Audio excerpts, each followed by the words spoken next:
নারীরা কখনো কারো আপন হতেই পারল না।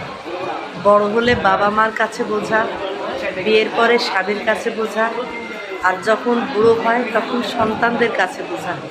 নারীরা সারা জীবন বোঝা হয়ে থেকে গেল।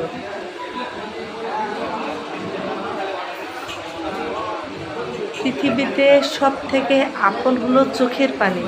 কারণ সুখের সময় পাও বা না পাও, দুঃখের সময় ঠিক পাবে তাকে।